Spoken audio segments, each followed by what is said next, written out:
partir de... Oui. Je voudrais dire quelques mots parce que je ne suis pas une intime de la famille Berchel.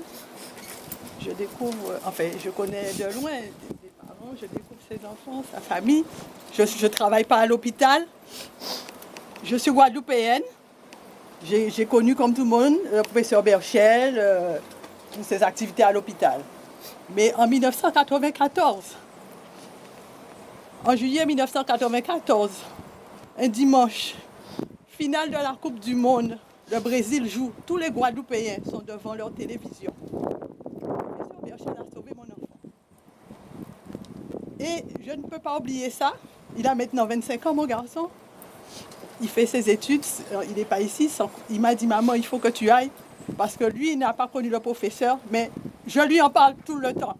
Parce que je dis, si tu es là, c'est grâce à ce monsieur-là.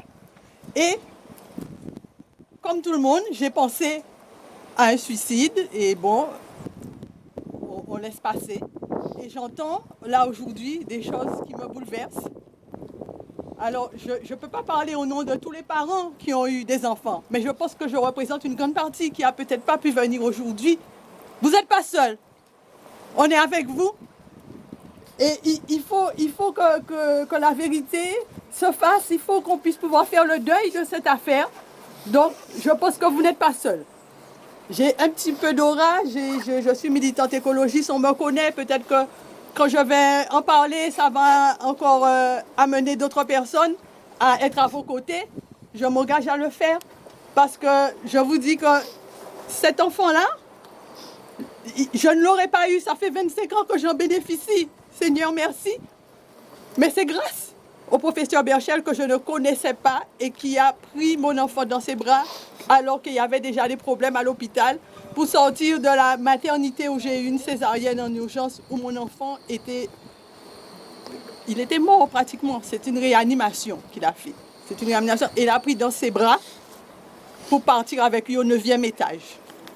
Et après, je n'ai que des bons souvenirs de toute l'équipe qui était là, sous les ordres du professeur Berchel, compétente, à nos côtés, pour sauver cet enfant.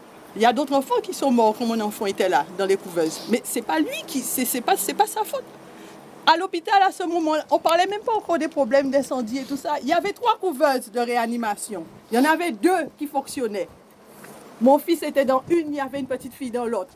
La couveuse où mon fils était, la porte fermée avec un dictionnaire que M. Berchel mettait dessus pour que ça reste fermé. Donc, moi, je suis peut-être bouleversée d'entendre tout ça, mais ce que je voulais vous dire, c'est que vous n'êtes pas seul. Je ne pourrais peut-être pas aller au tribunal, c'est pour ça que je voulais... Voilà. Alors, je voulais juste ajouter, bon, je fais partie de la famille et j'ai travaillé aussi à l'hôpital. Et le vendredi, à 14h, j'ai croisé Camille à Ricou. Moi, j'arrivais, lui, il partait de Ricou.